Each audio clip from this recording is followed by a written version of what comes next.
8 morning habits para mas maganda ang tulog sa gabi. Pahirap na ng pahirap ang tulog natin. Tapos, meron din tayong mga bagong pag-aaral. Ano yung mga posibleng bad effects ng kulang sa tulog? Tingnan po natin maraming mga pag-aaral to. Like, pag lagi daw kulang sa tulog habang bata ka pa, 30 years old, 40 years old, hihina daw memory mo sa ibang araw. Yung sinasabi niya, hindi lang to puyat yung pagising-gising sa umaga, paggalaw-galaw na hindi natin namamalayan, yun daw nakaka-epekto sa memory later. Hindi lang memory, mataas din ang risk ng Alzheimer's disease at dementia, lalo na pag walang 6 hours ang tulog. So, mas maganda mahaba ang tulog. Diba? Bukod dito, kasi nga marami na hindi makatulog ngayon, meron ding konting pag-aaral, inuugnay nila yung kulang sa tulog sa pagkakaroon ng cancer sa batang edad. Kasi nagtataka nga ngayon, bakit yung cancer pabata ng pabata? Yung colon cancer, dati 60, 70 years old. Ngayon, merong 40 years old pa lang colon cancer na. Basta cancer sa bituka, esophagus, sa tiyan, gallbladder, bile duct, paaga ng paaga, pancreatic cancer, breast cancer, pabata ng pabata, kidney cancer, prostate, stomach, and thyroid cancer. So, inuugnay nila, may konting pag-aaral, posible yung nasisira yung circadian rhythm natin. Sabihin, yung tulog, yung pahinga, yung bawas ang stress, dahil na-stress yung katawan, posible tumaas yung cancer rate. Hindi pa tiyak. Lahat ng cancer, inuugnay nila. Ito nga isa sa lung cancer. Kasi syempre, pag kulang ka sa tulog, yung iba may sleep apnea, di ba?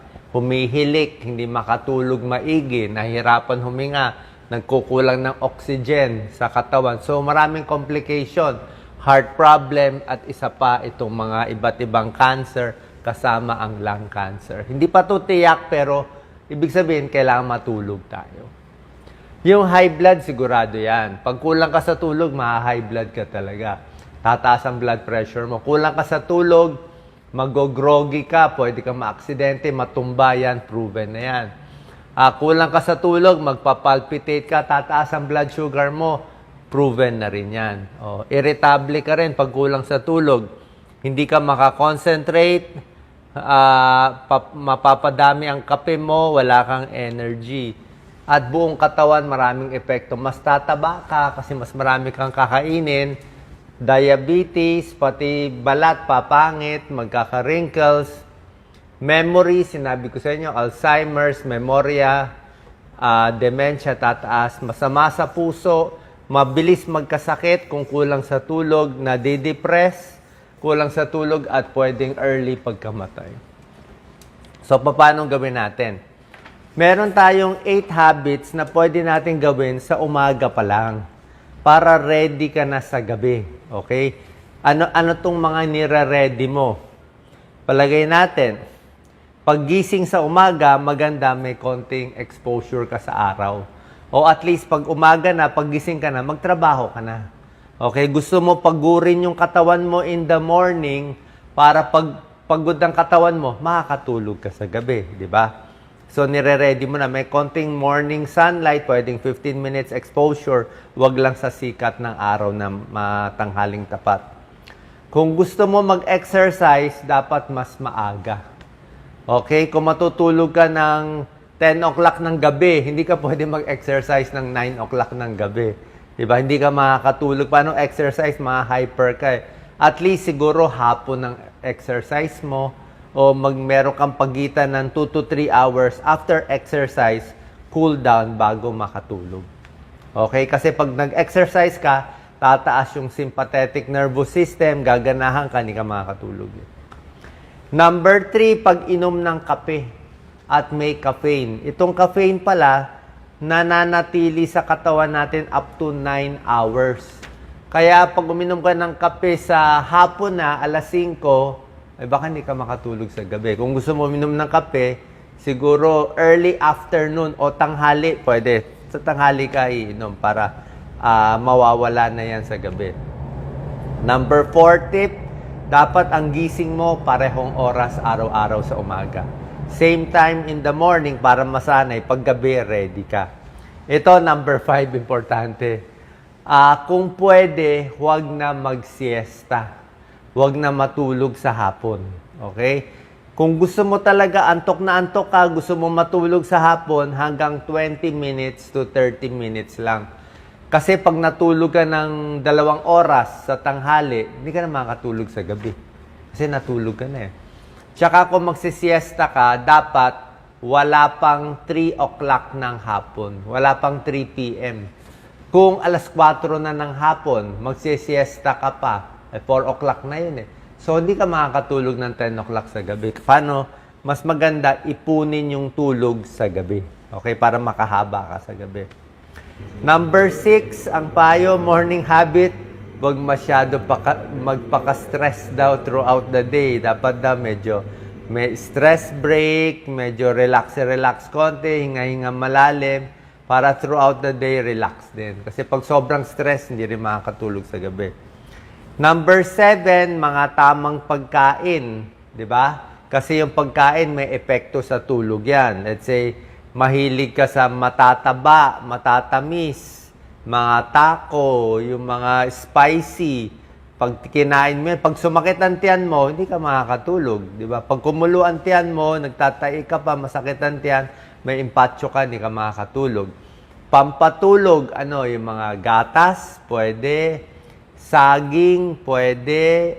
Almonds, mani, pwede. Ito, mga kiwi. Yung mga pamparelax, chamomile tea, pwede yan. Yung kape, yung spicy foods, at iba pa, dapat maaga-aga iinumin. Huwag yung gabi na. And number 8, habit para makatulog sa gabi, bawasan yung alak or itigil ang alak. Marami pong pag-aaral yan. Yung alak, maantok ka, malalasing ka, makakatulog ka, pero yung pag-inom ng alak ay nakakababaw sa tulog. Hindi mo makukuha yung lalim ng tulog kasi may stages of sleep eh. May REM sleep, yung gumagalaw yung mata, yung nananaginip ka. Hindi mo maaabot yung pinakamalalim na tulog pag uminom ka ng alak. At puyat ka sa umaga, hindi ka happy, may hangover ka. So, ingat po tayo. So, yan mga 8 morning habits. May dagdag tips pa tayo. Yan, sinabi ko na nga, tulog, same time. Dapat komportable yung kwarto, mas malamig, mas maganda, mas tahimik, mas maganda, at hindi sumasakit ang leeg mo. Huwag ka na matulog nga sa hapon, lalo na after 3-4 p.m., di na po pwede. Paano apektado na yung sa gabi? Siyempre, yung mga cellphone sa gabi, yung mga meeting, yung mga iniisip, yung mga stress, yung mga kaaway nyo, o yung mga kinaiinggitan, kinaiinisan, wag na sa gabi. Hindi ka makakatulog. Dapat pag after 7 p.m., 6 p.m., wala na. Puro relax na lang. Relax ka na lang. Kaya turn off electronics. Pwede ka manood yung mga palabas na lang. Yung hindi nakakatakot, wag yung horror. Kasi pag horror, baka bangungutin ka. Iwas sa kape. Pwede kape siguro mga tanghali. Ayan, kasi may epekto siya. Yan, dapat mas relax sa umaga. Pwede mag-shower bago matulog. Hindi po bawal maligo sa gabi. Maligam-gam na tubig, hot shower, napakaganda, marerelax ka. Tsaka pag malinis yung buhok, malinis yung mukha, ang mangyayari, at least, hindi ka magkakadigyawat. Kasi nga, pag madumi ang buhok mo, natulog ka, madudumihan yung unan mo. Yung unan mo, pupunta dito, magkaka-pimples ka. Pagising mo, may pimples. Bakit?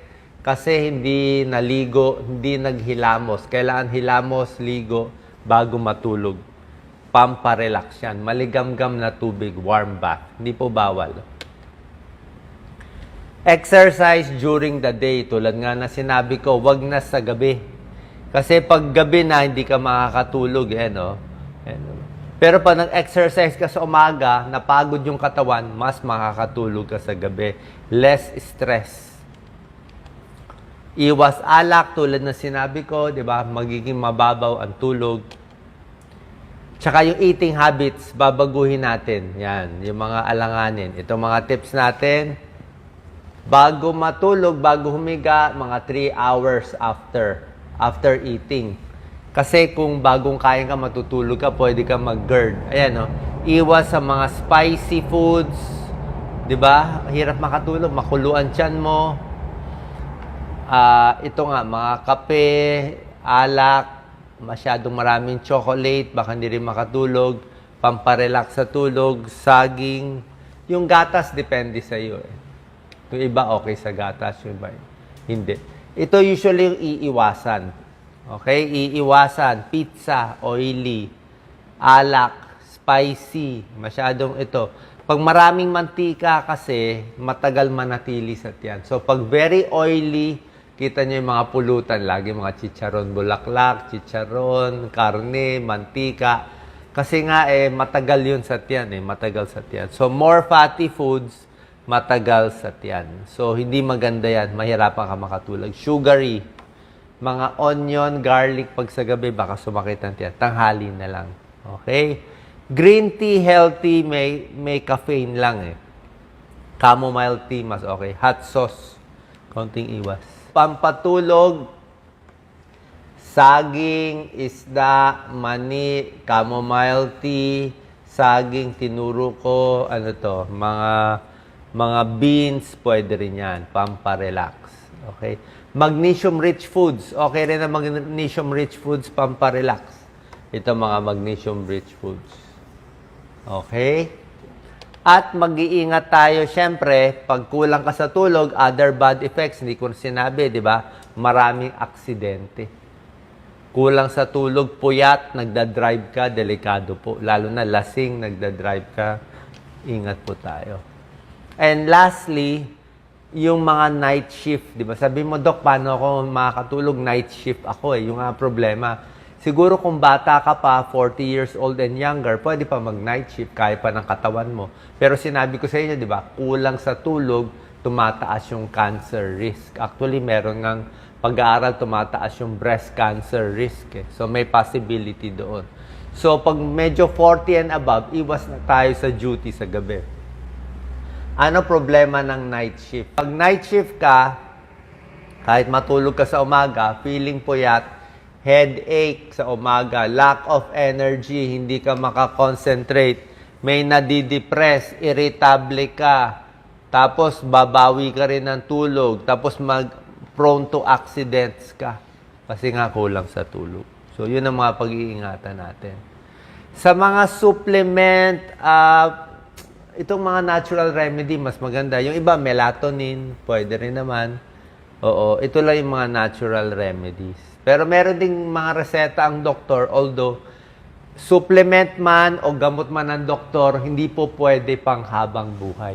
Hindi rin pwede pang matagalan. Mas maganda, bawas stress, kung ano man kinakainis mo, kailangan makalabas ka ng stress para mas makatulog sa gabi. Sana po nakatulong itong tips natin para maging mas mahimbing ang inyong tulog.